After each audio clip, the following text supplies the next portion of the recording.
Hey folks, thanks so much for clicking on this video.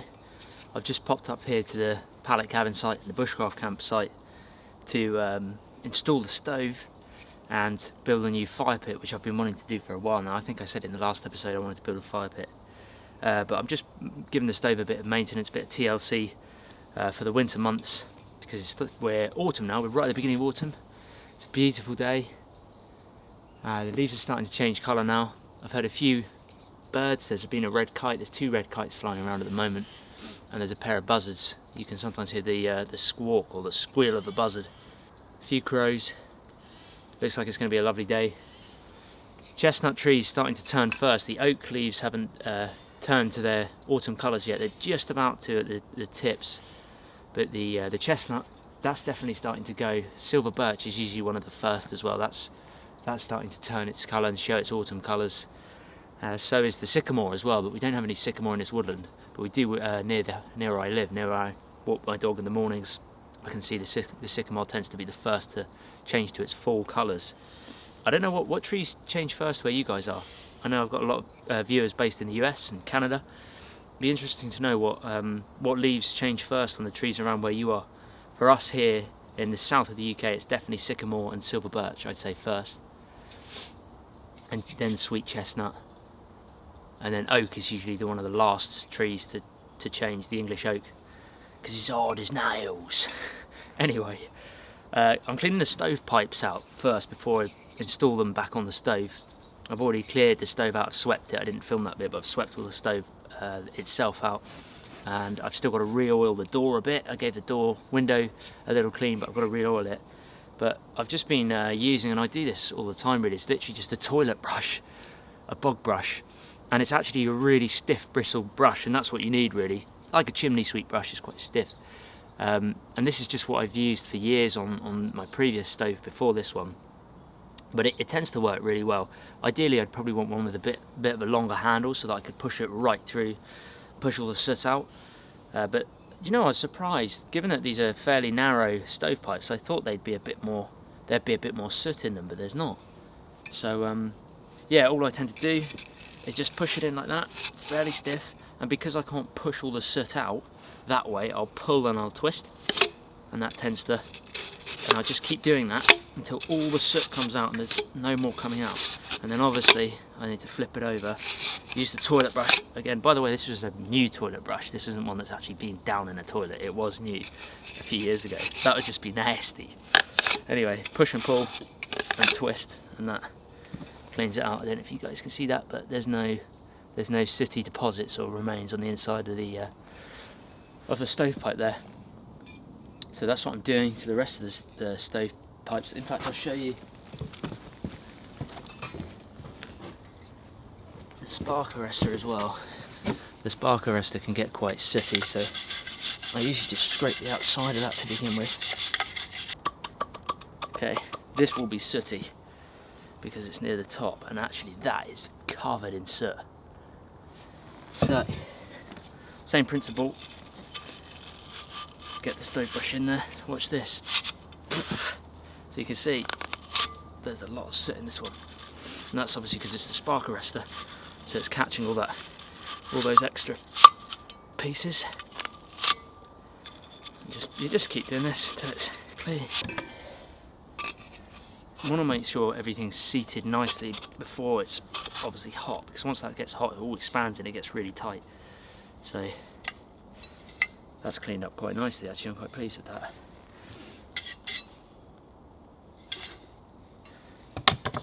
Just check we're level. So now we're ready to install the stove. So before I do that, just to oil this bit of the door, lubricate it so it doesn't make that squeaky noise all the time.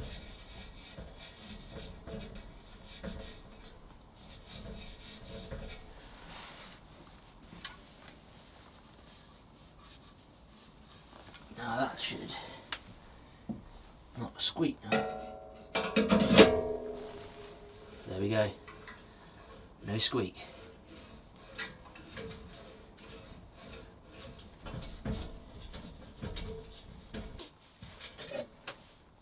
great.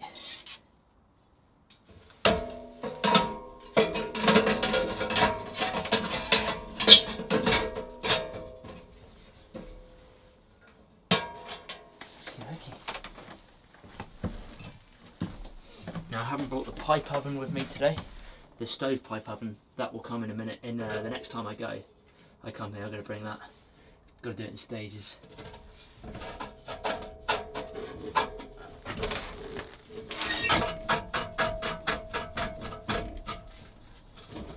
That's the one with the damper up here, so I can control the airflow.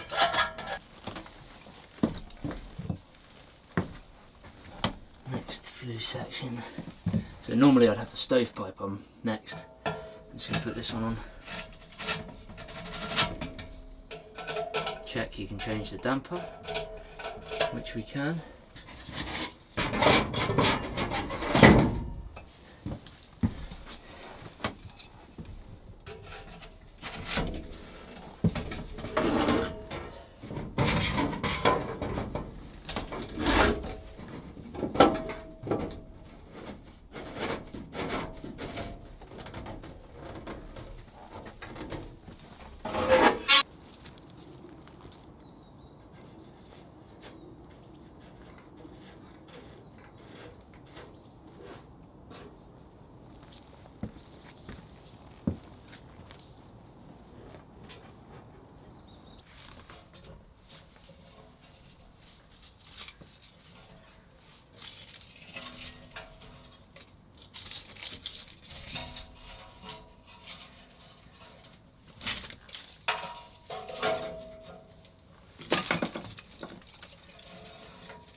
Some good food, got a full belly. I'm a happy man, living good in the woods, as they say. Sun's definitely coming out now. It's a beautiful, beautiful day. I wanted to talk to you quickly about my backpacks. I've had quite a few people ask questions about it. I've been using it for a few months now.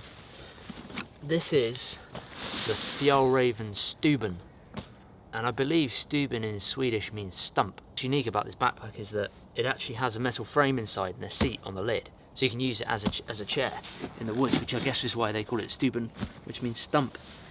So you can sit on it. I was sitting on it earlier, and you can just pull up, and it's very rare to find a backpack that A, sits up vertically on its own, but B, that you can actually just sit on, and you're on a solid metal frame. And that's the reason I really went for this backpack. Now, so full disclosure before I just talk about this backpack, I was sent this by the kind people up at Cluny Country Store. They're based up in Scotland. They're a small store based up in Scotland, and they did send me this backpack. But in exchange, they're actually offering you guys in Europe, my European subscribers, a 10% discount code, which is TAO18. It's also very rare to find a Fjällräven discount on any of their kind of things. It's going to be my day pack from here on forward, and I will use it for overnighters as well. But let me just quickly run you through these features. So first off, it does have, I've got the 2 extra side pouches which are extra. Again, that discount code will apply, guys, if you want these side pouches as well. They just connect via toggles here. All the stitching is incredibly well done. On the side pouches there is actually a slot where you can put an axe. I've got my hatchet here, and they've got 2, I'll show you, side carrying straps as well, which I just wrap the hatchet around.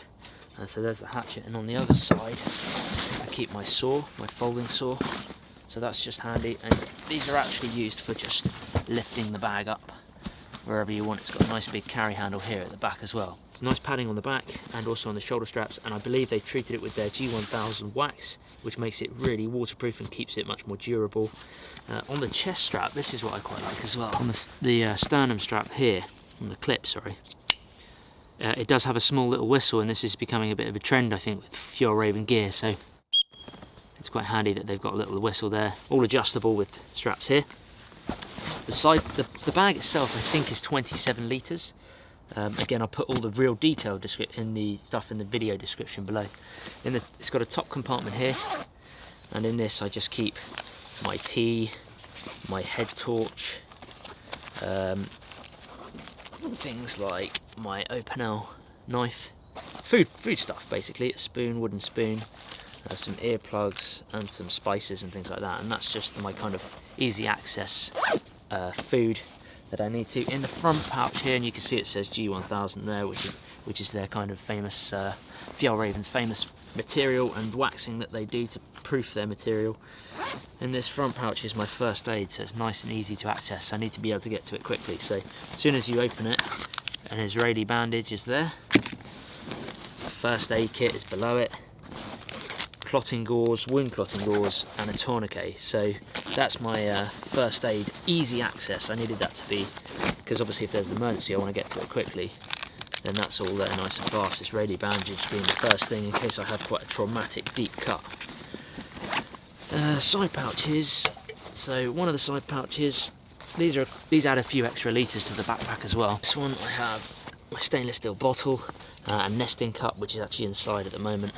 Again, these side pouches have a drawstring closure, and they've all got nice bits of leather on them as well, leather fastening straps which go over these kind of toggles there, those little pimples, and that's how you can tighten it. You've got 2 adjustable settings, so a more loose one there if you needed to put more in this side pouch. These side pouches do actually take a fair amount of gear. In my other side pouch, knife. This is my kind of tool one, fire steel, sharpening maintenance kit, and axe puck sharpening stone. So that's all kind of in there. And obviously you can arrange these how you like, guys. Everyone does it differently, but this is why I wanted this pack, because of just everything that it's got. And the main feature of this pack for me was being able to sit down and not have to worry. You know, in the wet conditions that we get here in the UK especially, being able to sit down on something dry is fairly rare, so this is why I wanted this backpack. So here is the main feature of the backpack, which makes it the reason why you can sit on it. Obviously at the front it's also got 2 adjustable settings there. So this is the seat, this is what sits on the frame itself. It's made of quite hard foam, and underneath it feels like board really, a bit of piece of wood, and that is just secured there by some Velcro. Side is bright orange, hunter orange, which helps to reflect the light and means it's easier to see your contents inside of the backpack itself. It just lights up. If this was all black it would be much darker. So this is not what I carry every day, but things, obviously I've got my gloves, tinder pouch, camera batteries, cookser, wash kit, other fire lighting stuff, spare camera lenses, everything like that. So it's just handy to have that kind of orange material in there. It makes it, I was surprised actually at how much of a difference it makes to be able to see all your gear in there. And here's the metal frame. If I peel it down you can see that that's the metal frame just there. And actually it's not heavy at all. I believe it's aluminium. It really isn't that heavy. I think overall the bag is about 2.5 kilos. So not too bad really. But you know, this, like I say, this is a day pack. You can actually, this is another really cool feature of this pack, is while you're sat on it, there's actually zips here at the side. There's one here at the side, one here at the top, just under the flap, and you can open your backpack and access all your contents whilst sat down. So if you're having a tea or something, or you're about to light a fire and you want to stay dry, this is for UK. I need this because there's so much rain here all the time. There you can get access all the same contents like you could from the top, but you can get it from the side. In fact, you probably don't even need to do this top zip. You can just use this side zip alone and just get in it like that. Under the back of the top lid here, there is just a small zip which has a tiny pocket, but it's quite flat, so I guess you could put a map in there. But really, the main reason is this, which again is another really cool feature. This is why they call it Stuben, because it's a tree stump here, and it's designed, this is a rain cover which goes over the seat, has pop fasteners there, little rivets which clip on the side like that and on the other side like that, and that's what means that when it's raining you can just leave this on. Obviously the rain will hit this, fall off, it's waterproof, and then when you want to sit down you unpop these fasteners and you have yourself a dry seat, so you can sit down on it even whilst it's been raining. I guess the downside obviously is the price. It is expensive, and perhaps some of you might not like that metal frame because you want a more lightweight backpack, but for my conditions here in the UK, certainly this is much more ideally suited to what I do. The other awesome feature is those air rifle guys out there, the air gun guys, is you can actually use this. I've been using it recently as almost like a bipod, so just a gun rest, and you can just lie down with your gun rested on that, and it's actually perfect for things like squirrels and rabbits, which are down at ground level, and pigeons when they're feeding, just down at ground level. And I've been using it to really good effect with the air rifle, but I've just not filmed it because it's likely to get demonetized, but maybe I'll do an episode on it anyway. So hopefully that code TAO18 helps some of you guys in Europe, and certainly hopefully the guys in the UK. Yeah, I appreciate it if you use the code. I get nothing from it, I don't get any commission or anything. They were just super helpful guys, the Scotsmen of Cluny Country Store. Thank you so much, they're just helpful, and they sent me this backpack. So yeah, appreciate it. Sorry to the guys over the pond, across the pond, and in the US and Canada.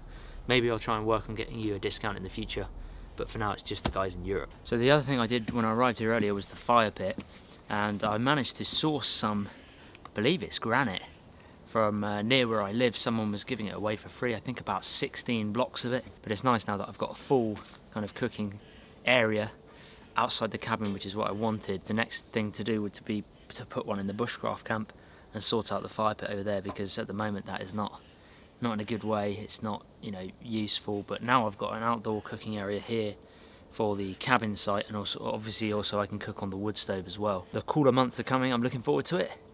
I've got some overnighters planned real soon actually. This week I'm going to do a little overnighter, and then I've got two multiple day overnighters coming up. So for the Bushcraft guys and the camping guys, in about a couple of weeks time, there's some really good stuff coming up. So keep an eye out for those videos. Thanks so much for watching this episode, I appreciate it. Please hit the subscribe button if you did enjoy it, and I'll see you guys real soon in the next episode.